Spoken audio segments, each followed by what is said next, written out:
کیا ہو گیا ہے ماسی؟ اتنے زوردار دھماکے پر وہ حیران ہوئی، مگر اسے لگا کہ شادی میں ہی کسی نے کوئی بڑا پٹاخہ پھوڑا ہوگا، اس لیے مٹھائیوں کی ٹوکریاں ایک طرف رکھتے ہوئے وہ مدد کے لیے آئی ماسی سے سوال گو تھی۔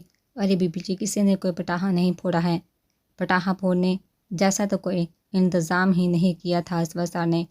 ماسی کی باتوں پر اسے حیرت ہوئی، مگر کوئی پٹاخہ نہیں پھوٹا تھا، پھر کیا ہوا تھا؟ تو یہ اتنی زیادہ آواز کس چیز کی تھی؟ ارے بی بی جی، باہر گولی چلی ہے، کسی لڑکی نے گولی چلائی تھی، چاند، ارسل اور مصطفیٰ سر صاحب مل کر اسے پکڑ لائے ہیں، لاؤنج میں اس لڑکی کو بٹھایا ہے، روپ بی بی جی نے تو اس لڑکی کو اچھا سبق بھی سکھایا ہے، پولیس بھی آنے والی ہے۔ ایک ہی سانس میں اس نے ساری خبر چنبیلی کی گوش و گزار کر دی۔ وہ جو یہ سوچ کر پرسکون کھڑی تھی کہ یہ آواز ضرور کسی نے ہوشی میں آ کر پٹاخہ پھوڑنے سے ہوئی ہے۔ گولی کی بات سن کر حیرت سے گنگ رہ گئی۔ ماسی شاید کچھ اور بھی بولنے کا ارادہ رکھتی تھی، مگر اس کی اور کوئی بھی بات سنتے بغیر چنبیلی تیزی سے لاؤنج کی طرف بڑھی۔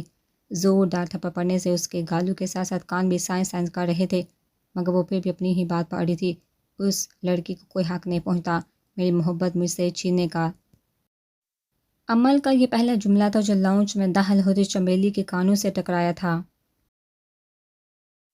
قرۃ العین نے حیرت سے اس لڑکی کی طرف دیکھا جو ایک شادی شدہ مرد کے لیے دل و دماغ میں اس قسم کے جذبات رکھتی تھی۔ صرف جذبات ہی نہیں بلکہ وہ آج اپنے پاگل پن میں کتنا بڑا قدم اٹھانے چلی تھی۔ ارے یہ تو چاند کو نگاہ بڑھ کر دیکھنا بھی پسند نہیں کرتی تھی، نفرت کرتی تھی اس سے، پھر بھی اس نے چاند سے شادی کی اور اب اس کے ساتھ کیسی ہنسی خوشی شادی کی یہ ہر رسم ادا کر رہی ہے۔ اس کی باتوں کو وہاں موجود ہر انسان سکون سے سن رہا تھا، کیونکہ وہ سبھی جانتے تھے کہ سچ کیا ہے۔ اگر عمل کی باتوں سے کسی کے دماغ میں ہلچل مچ رہی تھی تو وہ چنبیلی تھی۔ اسے بھی عمل کی باتیں سب کی طرح ناگوار گزری۔ اگر وہ مشی کے بارے میں مثبت خیالات رکھتی، میری دوست ہو کر اس نے مجھ سے میری محبت چھینی۔ روتے روتے وہ ایک بار پھر چیخ اٹھی۔ اس لڑکی کو چھیننے کے سوا اور آتا ہی کیا ہے؟ وہ آہستہ آواز میں وہ نحوست سے گویا ہوئی، مگر چنبیلی کا یہ سرگوشی نما طنز قرۃ العین سے کسی طور پر محفی نہ رہ سکا۔ وہ مشی کے بارے میں ایسے خیالات رکھتے اس بات کا اندازہ کم از کم اسے بالکل بھی نہ تھا۔ جتنا اس نے مشی کو جانا تھا وہ بہت پیاری نیچر کی لڑکی تھی، جسے صرف پیار سے بات کر لو تو وہ آپ کے لیے جان بھی دینے کے لیے حاضر ہو جاتی تھی، اور سب سے بڑھ کر یہ لڑکی انہی کی بیٹی کی پسند تھی۔ پھر وہ ایسے کیسے سوچ سکتی ہے؟ بے تو مجھے جیل، مگر مجھے اپنے کیے پر کوئی پچھتاوا نہیں۔ میں اس مشعل کو اپنے چاند کی زندگی سے نکال کر ہی دم لوں گی۔ جب میں باہر آؤں گی تو میں اس کو پوری پلاننگ کر کے ماروں گی۔ وہ شاید آج کا صدمہ برداشت نہیں کر پا رہی تھی، اور اس کو تو یہ حرکت اس کی ماں سے ورثے میں ملی ہوگی۔ اس کی ماں بھی تو جہاں مشی کا سانس وہی رک گیا، وہیں اتنی دیر سے خود پر ضبط کرتے چاند کے صبر کا پیمانہ بھی لبریز ہو گیا۔ عمل کی زبان سے اگلا لفظ نکلنے سے پہلے چاند کا ہاتھ ہوا میں بلند ہوا اور اس کے چہرے اور عمل کے چہرے پر گہری چھاپ چھوڑ گیا۔ تھپڑ اتنا شدید تھا کہ پورے کمرے میں موت کی سی خاموشی چھا گئی۔ حالانکہ وہ عورت پر ہاتھ نہیں اٹھاتا تھا، اس کے ماں باپ نے اس کی ایسی تربیت نہ کی تھی، مگر آج اس لڑکی کے لفظوں اتنے تیز تیر چلائے تھے کہ اس کا ضبط چلا گیا، اور وہ جو کب سے رونے دھونے کے ساتھ ساتھ ہوا میں پلاننگ بنا رہی تھی، ایک دم اس طرح ہو گیا جیسے اسے کوئی سانپ سونگھ گیا ہو۔ غور کرنے سے بھی وہاں موجود کسی بھی انسان کو اس کی سانس کی آواز بھی سنائی نہ دے رہی تھی۔ کچھ دیر پہلے وہ جو بکواس کر رہی تھی سب کچھ بھول کر فرش کو گھورنے میں مگن تھی۔ پولیس آئی اور ایک لیڈی کانسٹیبل نے آگے بڑھ کر اسے اپنی حراست میں لیا۔ انسپکٹر نے آگے بڑھ کر کچھ مذاکرات اسود سے کیے اور آدھے گھنٹے کے اندر اندر سارا ماحول صاف ہو گیا۔ وہ تو چلی گئی تھی، مگر مشی کے دل پر گہرے وار کر گئی تھی۔ خاموش آنسو تواتر سے آنکھوں کے راستے گالوں پر پھسلنے لگے۔ کیا سوچیں گے یہ لوگ اس کے بارے میں؟ کیسی لڑکی ہے وہ؟ عمل کی باتوں سے تو کوئی بھی یہ حس کرے گا کہ وہ غلط ہے، اور عمل صحیح۔ چنبیل نے اس کے آنسو دیکھ کر سر جھٹکا۔ وہیں دوسری طرف سلیم نے چاند کو آگے بڑھ کر اسے سنبھالنے کا اشارہ دیا، مگر اس سے پہلے کہ وہ مشی کی طرف بڑھتا، قرۃ العین کے اشارے کرنے پر اس کے قدم وہیں جم گئے۔ اسود، آپ پاپا جی اور شمس انگا کو ان کے کمرے تک پہنچائیے، ارسل تم نور کو لے جاؤ۔ ان سب کو وہاں سے جانے کا بول کر وہ خود مشی کی طرف بڑھی، ایک نظر اس کی غیر ہوتی حالت پر ڈالی۔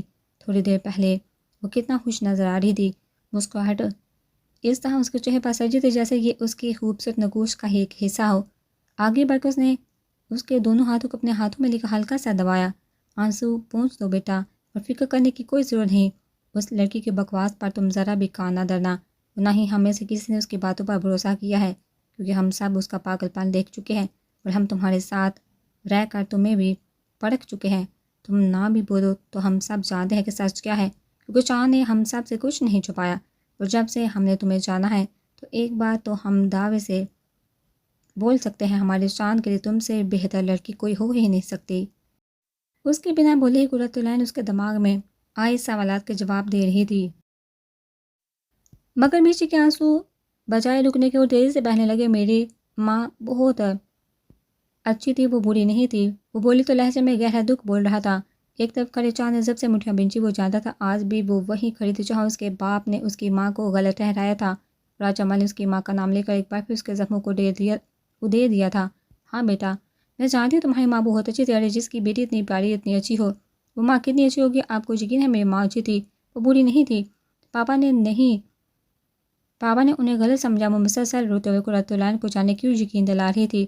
ہاں میرا بچہ، مجھے پتا ہے کسی کو یقین ہو یا نہ ہو، مجھے تمہاری ساری باتوں پر یقین ہے۔ اسے گلے لگا کر بہلا کے چپ کروانے کی کوشش کر رہی تھی۔ سلیم نے اسے اس طرح روتے دیکھ گہری سانس لی۔ ایک وقت تھا جب صدیق نے اس کی بےعزتی کی تھی کہ وہ چھوٹے غریب لوگ بزنس کی سمجھ کو کیا جانے، بزنس کرنا اس جیسے امیر کبیر کے خون میں اٹھا ہے، مگر آج اس کی بیٹی کی حالت دیکھ کر وہ سمجھ گیا تھا آخر صدیق کتنا امیر تھا جو اپنی اولاد کا نہ ہو سکا۔ وہ کہاں کا امیر، شاید وہ اس دنیا کا سب سے غریب ترین انسان تھا۔ تارا نے حیرت سے اپنے باپ کی طرف دیکھا۔ سلیم نے اس کے سر پر ہاتھ رکھ اپنے کمرے کی طرف قدم بڑھائے، اسے بھی اپنے ساتھ گھسیٹا۔ مصطفیٰ نے بھی ٹھنڈی سانس بھر کر وہاں سے ہٹ جانا ہی بہتر سمجھا، جبکہ اس کی ایسی حالت دیکھ کر روح کی آنکھیں نم ہو گئی۔ ارحم نے بھی اپنی ماں کو وہاں سے چلے جانے کا اشارہ دیا، جسے سمجھتے ہوئے وہ بھی خاموشی سے اس کے ساتھ باہر کی طرف قدم بڑھا گئی۔ آخر کی سلام و دعا بھی نہ کی، اور ایسے حالات میں سلام و دعا سے زیادہ بہتر تھا کہ ان کو اکیلا چھوڑ دیا جائے۔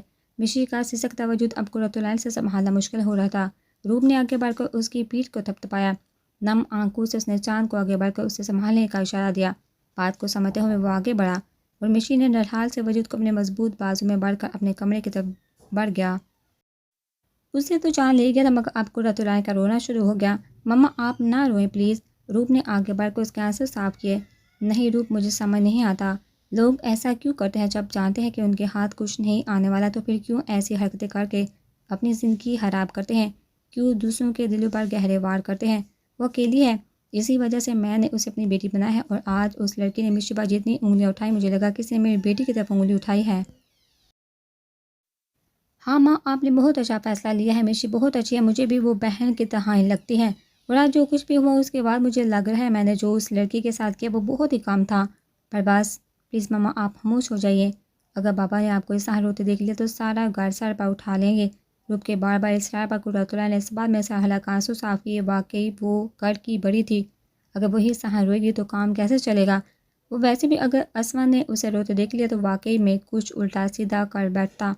میں ٹھیک ہوں بیٹا، تم جاؤ، جا کر سو جاؤ، صبح بہت کام ہے، صبح میری دونوں بیٹیاں اور پیاری سی بہو دلہنیں بنے گی، اچھے سے نیند لینا۔ ٹھیک ہے مما، آئیے میں آپ کو آپ کے کمرے تک چھوڑ دیتی ہوں۔ قرۃ العین کو کندھوں سے تھامے اس نے اسفند کے کمرے کی طرف قدم بڑھائے۔ بیٹھو یہاں۔ آہستگی سے اسے بیڈ پر بٹھا کر وہ خود بھی اس کے سامنے براجمان ہو گیا کہ نظر اس کی بھیگی پلکوں کو دیکھا، جن پر رونے کی وجہ سے ہلکی ہلکی سوجن آ رہی تھی۔ ناک اور رخسار خون جھلکانے کی حد تک شروع ہو چکی تھی۔ کون ہو تم؟ چاند کے غیر مطلب کا سوال پر اسے حیرت ہوئی۔ ایسے مت دیکھو مجھے، ایک سیدھا سا سوال پوچھا ہے تم سے کہ کون ہو تم؟ اس کے حیرت زدہ تاثرات پر بھی اس نے اپنے سوال کی نفی نہ کی، بلکہ چہرے پر اجنبیت اور سطحی در آئی تھی۔ آپ مجھے نہیں چاہتے؟ اپنا رونا بول کر وہ حیرت زدہ سی گویا ہوئی، ہاں بالکل محترمہ، میں آپ کو نہیں چاہتا، میں اپنے گھر والوں کے سوائے ایک ہی لڑکی کو بہت قریب سے جانتا تھا جو بہت مضبوط تھی، اگر وہ غلطی پر ہوتی تھی تو بھی اس میں ہمت نہیں تھی کہ اس کے سامنے منہ کھول سکے، کجا کہ آج وہ حق پا ہوتے ہوئے بھی خاموش تھی، کمزور بس لوگوں کے طرح سے بہا رہی تھی۔ میں نے اس کمزور مشی سے محبت نہ کی تھی، بلکہ میں تو اس مشعل صدیق کا دیوانہ ہوا تھا جس کا ایٹیٹیوڈ دیکھ اچھا کانفیڈنٹ انسان کنفیوز ہو جاتا تھا۔ میں نے اس مشعل صدیق سے محبت کی تھی جو سامنے والے کو جھکا کر ہی دم لیتی تھی، جو کمزور بالکل نہیں تھی۔ مجھے یہ مشی نہیں چاہیے۔ ہاتھ کے اشارے سے اس نے مشی کے پورے وجود کی طرف اشارہ کیا۔ اس مشی کو میں بالکل بھی نہیں چاہتا، مجھے میری وہ پہلے والی مشی واپس چاہیے، جاؤ لا کر دو مجھے۔ دونوں ہاتھوں کے پیالوں میں اس کا چہرہ تھا، میں وہ اس کی آنکھوں میں غور سے دیکھ رہا تھا جہاں ابھی بھی نمی کا راج تھا۔ میں وہی ہوں چاند، مگر جب بھی ماں کی بات ہوتی ہے تو میں خود کو بہت کمزور محسوس کرتی ہوں، خود کا وجود ہاک ساتھ تنکے کی مانند لگتا ہے، جیسے کوئی پھونک مار کر بھی اڑا سکتا ہے۔ میں کمزور پڑنا نہیں چاہتی، میں خود کو مضبوط ظاہر کرنے کی کوشش کرتی ہوں، میں کوشش کرتی ہوں کہ سامنے والے کو منہ توڑ جواب دوں، مگر میرے پاس الفاظ ختم ہو جاتے ہیں، سب بھول جاتا ہے مجھے۔ ایک بار پھر اس کی آنکھوں سے آنسو کا جھرنا بہہ نکلا۔ دیکھو مشی، میں تمہاری حالت کو سمجھتا ہوں، مگر سامنے والا تمہاری اسی کمزوری کا فائدہ اٹھاتا ہے۔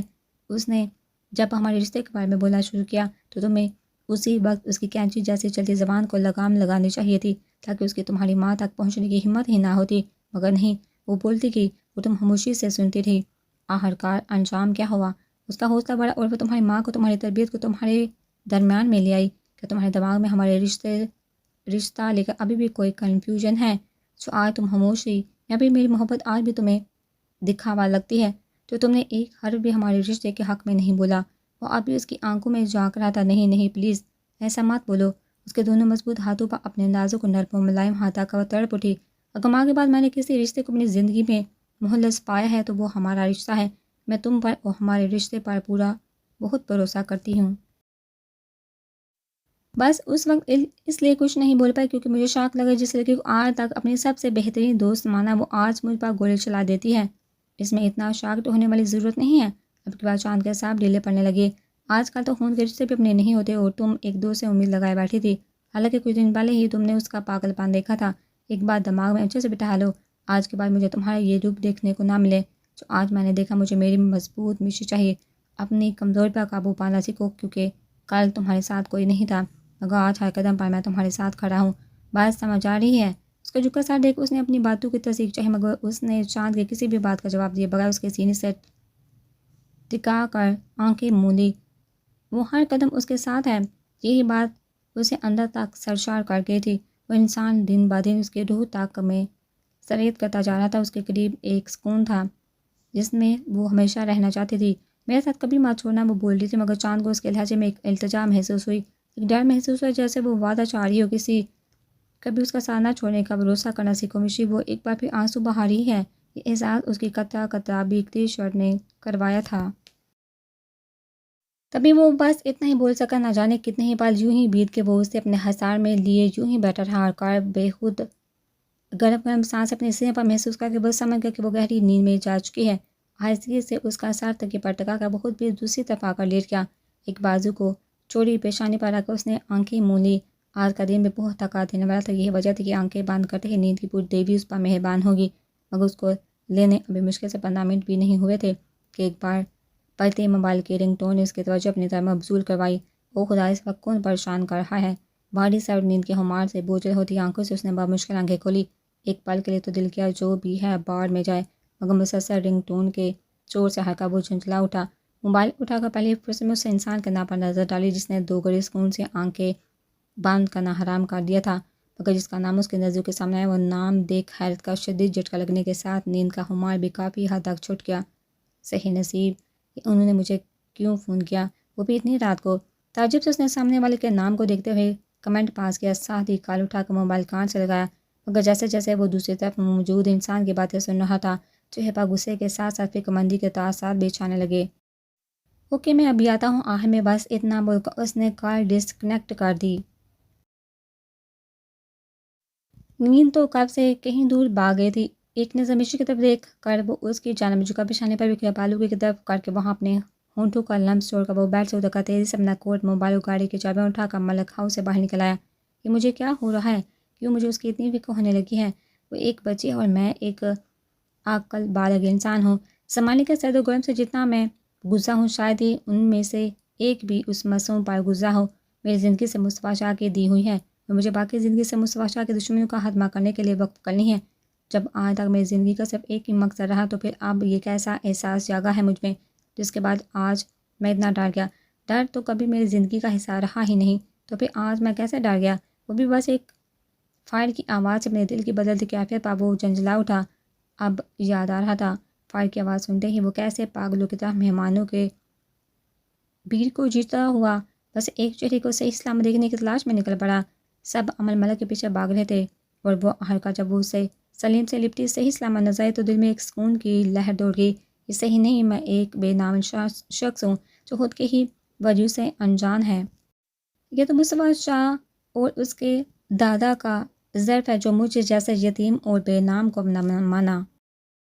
ہر کسی میں اتنا ظرف ممکن نہیں، بہت غلط راہوں کا انتخاب کر بیٹھا ہوں، مجھے یہیں سے واپسی کی راہ لینی ہوگی۔ سرخ ہوتی آنکھوں سے خود پر کنٹرول کرتے ہوئے وہ ضبط کے انتہاؤں پر تھا کہ اس کی زندگی کا ایسا تاریک اور تکلیف دہ پہلو تھا جسے مصطفیٰ شاہ کے سوا ہر انسان بے خبر تھا۔ ماں آپ سو رہی، صبح شادی ہے، جلدی اٹھنا پڑے گا، اور آج کے واقعے کو پورتہ دماغ سے نکال پھینکے۔ ان لوگوں نے سب سنبھال لیا ہوگا۔ رحم نے اسے تسلی دے کر سونے کا حکم صادر کیا۔ میں اس بارے میں نہیں سوچ رہی ہوں بیٹا، بلکہ میں تو آج بہت خوش ہوں۔ آج میری بیٹی کی وجہ سے ایک زندگی بچ گئی، اس سے بڑی بات اور کیا ہو سکتی ہے میرے لیے۔ ایک طرح سے آج تم نے اس گھر میں میرا جھکا سر اٹھایا، تمہاری نانی کے رویے کی وجہ سے وہاں کے لوگوں اور ہمارے درمیان جو ہچکچاہٹ تھی، آج مجھے لگ رہا ہے اب وہ چھٹ جائے گی۔ رانی کی آواز سے خوشی واضح طور پر جھلک رہی تھی۔ اپنی ماں کے چہرے پر مسکراہٹ دیکھ وہ خود بھی اندر تک سرشار ہو گیا۔ ماں ایک بات پوچھوں آپ سے؟ پوچھو بیٹا۔ وہ پوری طرح سے اس کی طرف متوجہ تھی۔ آج انہیں ہمیشہ سے زیادہ ہم پر پیار آ رہا تھا۔ نانی نے جو آج تک میرے دل میں نفرت پالی ہے، کیا کبھی اسے کسی نے کم کرنے کی کوشش نہیں کی؟ میں بھی پاگلوں کی طرح بہک کر ان کا ساتھ دینے لگا تھا، مگر جس طرح آپ نے مجھے سمجھایا، جس طرح نانی کو بھی۔ وہ کیا پوچھنا چاہتا تھا رانی خوب سمجھ رہی تھی۔ تم تو جانتے ہو حرم، تمہاری نانی کسی کی بات نہیں سنتی، انہیں لگتا ہے کہ وہ جو سوچتے ہیں، وہ جو سمجھتی ہیں، بس وہی صحیح ہے اور باقی سب غلط۔ جب تک تمہارے نانا زندہ تھے تو وہ اسود اور اس کے بابا سے تمہاری نانی کی طرف سے معافی مانگ لیتے تھے، اور جتنا ان سے ہو سکتا تھا وہ ماں کو بھی سمجھا دیتے تھے، مگر جب سے ان کا انتقال ہوا تب سے تو وہ اور بھی چڑچڑے اور ضدی ہو گئی ہیں۔ میں نے کافی بار کوشش کی، مگر چونکہ میں ان کی بیٹی ہوں، نہ تو میرا اتنا حق بنتا ہے اور نہ ہی وہ اپنے سے چھوٹے کی کسی بات کو زیادہ اہمیت دینا ضروری سمجھتی ہیں، لیکن اس میں پریشان ہونے والی کوئی بات نہیں، ان کا نیچر ہی ایسا ہے۔ امید ہے ایک دن وہ ساری باتیں سمجھ آئیں گی۔ اس نے مسکرا کر اپنی بیٹی کو تسلی دی۔ امید ہے جو آپ بول رہی ہیں ایک دن سچ ہو جائے۔ وہ بھی بدلے میں مسکرا کر انہیں لٹا کر کمرے سے باہر نکل آیا۔ دیکھیے مسٹر انور ملک، آپ کی بیٹی کو ہم کسی طور پر نہیں چھوڑ سکتے۔ کوئی چھوٹی موٹی پرابلم ہوتی تو میں آپ کی دی اس مٹھائی کو قبول کر کے کیس کو رفع دفع کر دیتا، مگر آپ کی اس معصوم بیٹی نے مہمانوں سے بڑے حال میں گولی چلا کر مشعل ملک کو نشانہ بنانے کی کوشش کی۔ سو کے حساب سے لوگ آپ کی بیٹی کے خلاف گواہی دینے کو تیار ہیں، اوپر سے یہ ان کے ساتھ چیخ اپنے جرم کا اعتراف کرنے کے ساتھ ساتھ مستقبل کی دھمکیاں بھی دے رہی تھی۔ آپ کی بیٹی کے خلاف کیس بہت سٹرانگ بنا ہے۔ اپنی بیٹی کے کارنامے سن کر اس کا غصہ بڑھتا جا رہا تھا۔ اسے یہ تو معلوم تھا کہ وہ اس کے سوتیلے بھائی کے بیٹے پر اپنا دل ہار بیٹھی ہے، مگر وہ اپنی بیوقوفی میں اس حد تک چلی جائے گی، اس بات کو اسے اندازہ نہ تھا۔ اور سب سے بڑھ کر ان کے خلاف کیس دائر اسماء ملک نے کیا ہے۔ ایک بار پھر انسپکٹر کی آواز اس کے کانوں سے ٹکرائی، مگر اسماء ملک کا نام سنتے ہی اس کے اعصاب ٹل گئے۔ اسماء ملک نے اس کی بیٹی کے خلاف رپورٹ درج کروائی تھی۔ حیرت کے ساتھ اسے شاک بھی لگا۔ جی ہاں اسماء ملک، انہی کے گھر جا کر آپ کی بیٹی یہ سارا کارنامہ سر انجام دے کر آئی ہے۔ بالفرض اگر میں آپ کی بات مان کر ان کو چھوڑ دیتا ہوں، مگر جیسے ہی یہ بات اسماء ملک تک پہنچے گی ویسے ہی میری رپورٹ کمشنر تک جائے گی۔ وہاں رپورٹ جانے کا مطلب بھی میں اپنی وردی، عزت اور نوکری سب سے ہاتھ دھو بیٹھوں گا۔ وہ انسپکٹر اور بھی کچھ اسے سمجھا رہا تھا، مگر اس کا دماغ تو اسماء ملک پر کر ٹھہر گیا تھا۔ جس انسان نے سالوں پہلے اس کے باپ کو عمر قید کروائی، اسی انسان نے آج اس کی بیٹی کو بھی حوالات میں پہنچا دیا تھا۔ جتنی نفرت اسماء ملک کے خلاف اس کے دل میں تھی، آج وہ نفرت پہلی نفرت سے 10 گنا زیادہ بڑھ گئی تھی۔ اس کے باپ کے بعد اس کی بیٹی پر آ گئی تھی۔ دل میں نفرت کا طوفان لیے خاموشی سے اٹھ کر وہ پولیس اسٹیشن سے باہر نکل آیا۔ اندھیرا گزرا اور ایک روشن صبح نے چاروں طرف اجالا کر دیا۔ یہ صبح جہاں کسی کے ارمان پورے کرنے کی خوشخبری دلا لائی تھی، وہیں دشمنوں کے ہاتھ کسی کی کمزوری لگنے والی تھی۔ جہاں محبت کے جگنو ہر طرف جگمگانے کے لیے تیار تھے، وہیں گہرا اندھیرا ان سب کی زندگی میں پھیلنے کے لیے بھی تیار بیٹھا تھا۔ جہاں کوئی یقین کی ڈور کو ہاتھ میں تھام کر ایک نئے سفر کے آغاز پر نکلنا چاہتا تھا، وہیں ایک وقت اسے ایک بار پھر گہرے زخم دینے کو اتاولا تھا۔ جہاں کسی نے بھی ابھی کسی کا ہاتھ تھام کر قدم سے قدم ملا کر کھل کے چلنے کا ارادہ کیا تھا، وہیں وقت ایک بار پھر ساری خوبصورت یادوں کو سرے سے مٹانے کے لیے تیار تھا۔ وہیں کہیں کوئی بہت شدت سے دل کی سرزمین پر محبت کی کھلتی کومل کو بے دردی سے مسلنے کے لیے تیار بیٹھا تھا۔ نفرت بدلے جنون محبت کی اس بساط میں نہ جانے کس کی جیت ہونے والی تھی اور کس کے حصے میں آنسو اور درد کی سوغات آنے والی تھی۔ اسے سب سے انجان آج پورے ملک ہاؤس میں مسکراہٹوں کا راج تھا۔ آنکھ کھلتے ہی سب سے پہلی نظر چاند پر گئی۔ کل رات کا سارا منظر آنکھوں کے پردوں پر لہرایا تو اسے سچ میں اپنے آپ پر غصہ آیا۔ واقعی میں وہ ایسی تو نہ تھی، یا پھر آج تک وہ تنہا تھی، تبھی اتنی منہ پھٹ تھی۔ جو بھی تھا وہ صحیح ہی تو کہہ رہا تھا۔ اسے پہلے کی طرح مضبوط بن کر بہادری کا مظاہرہ کرنا چاہیے۔ کروٹ لے کر اس نے ایک نظر چاند کی طرف دیکھا جو دنیا جہاں سے بیگانہ نیند کے مزے لے رہا تھا۔ اس کی گنی بند پلکیں دیکھ وہ مسکرا اٹھی۔ جب وہ انہیں آنکھوں سے جان لٹاتی نظر سے اس کی طرف دیکھتا تھا، منتشر دھڑکنوں کا کیسا طوفان اٹھتا تھا اس کے دل کا دنیا میں۔ کوہنیوں کے بال تھوڑا اونچا ہو کر وہ ہلکا سا اس کے چہرے پر جھکی۔ گڈ مارننگ، تھوڑا اور جھکا اس نے چاند کے کان میں سرگوشی کی۔ نو، کوئی گڈ مارننگ نہیں، میں ابھی سویا ہوا ہوں۔ وہ جو غنودگی میں تھا، اپنے کانوں کو قریب ہوتی سرگوشی کو محسوس کر کے اس نے مشی کو اپنے ہزار میں لے کر اس کے بالوں میں سر چھپایا، ساتھ ہی اٹھنے سے صاف منع بھی کر دیا۔ اپنی گردن پر اس کے گرم گرم سانسوں کی تپش محسوس کر کے اسے ڈیرو شرم نے آن گرا۔ مگر اٹھنا تو پڑے گا آپ کو، آج ہماری شادی ہے تو کیا ہوا جو آج شادی ہے، کیا ہم شادی کے دن نہیں سو سکتے؟ وہ غنودگی میں بھی جھنجھلا گیا۔ ہاں سو سکتے، مگر شادی کے لیے تیار ہونا ہوگا، آپ کو دلہے کی طرح تیار ہونا ہے اور مجھے دلہن کی طرح، تو وقت تو لگے گا تیار ہونے میں۔ شرم سے سر چہرہ لیے وہ اس کے کندھے سے ٹکا گئی۔ جب تمہیں وقت لگے گا، میں کچھ دیر آرام کر لوں پھر آؤں گا، سر بہت بھاری ہو رہا ہے میرا۔ اپنے ہزار سے آزاد کر کے اسے جانے کی اجازت دے دی۔ طبیعت ٹھیک ہے تمہاری مینیجر؟ وہ پہلے والی مشی کے انداز میں گویا ہی تو نیند کے خمار کے باوجود وہ مسکرا اٹھا۔ ہاں میری جنگلی بلی، میری طبیعت ٹھیک ہے، مگر اس سے پہلے موڈ بگڑ جائے تم جا کر تیار ہو جاؤ۔ اس کی طرف سے رخ موڑ کر نیند میں بھی وہ اسے چھیڑنا نہیں بھولا۔ اس کے سوئے وجود پر نظر ڈال کر وہ قرۃالعین کے کمرے میں جانے کے لیے باہر نکلی۔ کچھ چمیلی کے پاس نہیں جا سکتے تھے، اپنے لیے اس کی آنکھوں میں ناپسندیدگی کے تاثرات وہ بہت پہلے نوٹ کر چکی تھی، مگر جب کل امن نے اتنا کچھ بولا تو اس کے بعد ان کی آنکھوں میں اسے اپنے لیے اور بھی اجنبیت دیکھنے کو ملی۔ سب نوکروں کو ان کے کام سمجھاتے ہوئے وہ گن چکر بنی ہوئی تھی۔ آخرکار 3 بیٹیوں کی شادیاں تھیں، ایک اگر گھر کی رونق بڑھانے آ رہی تھی تو 2 بیٹیاں اس آنگن کو سونا کر کے جانے والی تھی۔ روپ میں ان سب کی جان بستی تھی، یہ بات کسی سے چھپی نہ تھی، مگر ان چند دنوں میں مشی بھی ان کی جان ہی بن گئی تھی۔ تبھی وہ کسی شے میں کوئی کمی رہنے نہیں دینا چاہتی تھی، مگر سارے ماحول میں ہڑبڑی تب مچی جب آگے پیچھے کچھ آدمی بڑے بڑے تھالوں کو سرخ کپڑے سے ڈھانپے ملک ہاؤس میں داخل ہوئے۔ ارے آپ لوگ کون ہیں؟ وہ حیرت زدہ سی گویا ہے جب احسن نے آگے بڑھ کر ان سب کو وہ سارا سامان ڈریسنگ روم میں رکھنے کا بول کر انہیں واپس جانے کا آرڈر دیا۔ قرۃالعین نے سوالیہ نظر سے اس کو دیکھا تو وہ مسکرا اٹھا۔ ارے آپ کو اس طرح حیران ہونے کی ضرورت نہیں، یہ سب کیا ہے اس بارے میں آپ کو شمس زادہ جی بتائیں گے۔ اس نے مسکرا کر ڈائننگ روم میں داخل ہوتے شمس صاحب کی طرف دیکھا۔ بالکل صحیح بول رہا ہے احسن، آپ کو اتنا حیران ہونے کی ضرورت نہیں، یہ سب تو ہماری بیٹی کے لیے ہے، اس کے آج کے سنگار کا سامان جو خالص پوری طرح سے آپ کے دماغ نے پسند کیا ہے۔ وہ قرۃالعین کو تسلی دیتے ہوئے صوفے پر براجمان ہوں گے۔ وہ اچھا، ساری بات سمجھ آنے پر وہ مسکرا اٹھی۔ دیکھو تو صحیح حال کیا کیا بھیجا ہے ہمارے ہوتے نے بھئی، جتنا تم ان ساری چیزوں سے انجان ہو اتنا ہی ہم بھی انجان ہیں۔ وہ ان ساری چیزوں کو دیکھا ہنس پڑے تو قرۃالعین نے آگے بڑھ کر ایک تھال سے کپڑا اٹھایا، اس میں جولی کے ساتھ 8 باکسز دیکھ حیرت کے ساتھ ساتھ وہ مسکرا اٹھی۔ ایک طرف رکھی چھوٹی سی چیٹ لے کر حیرت سے اٹھائی۔ یہ سارے زیور آج تمہیں زیب تان کرنے ہیں، ایک بھی مس نہیں کرنا، میں سب دیکھوں گا۔ یہ نوٹ شاید مصطفیٰ شاہ نے روپ کے لیے لکھا تھا۔ تبھی قرۃالعین نے جٹ سے اس چٹ کو دوبارہ وہیں پر رکھ دیا۔ مجھے لگتا ہے ہمیں یہ سارا سامان روپ کے کمرے میں پہنچا دینا چاہیے۔ شرمندگی سے نظر جھکا کر وہ شمس صاحب سے گویا ہوئی۔ کچھ شمس شاہ بھی سمجھ گئے تھے، آخرکار انہوں نے بھی زندگی گزاری تھے، اور اس چھوٹی سی چٹ کو پڑھتے ہوئے اس کے تاثر دیکھ اس کی باتوں سے متفق ہوئے۔ جیسے تمہیں بہتر لگے بیٹا۔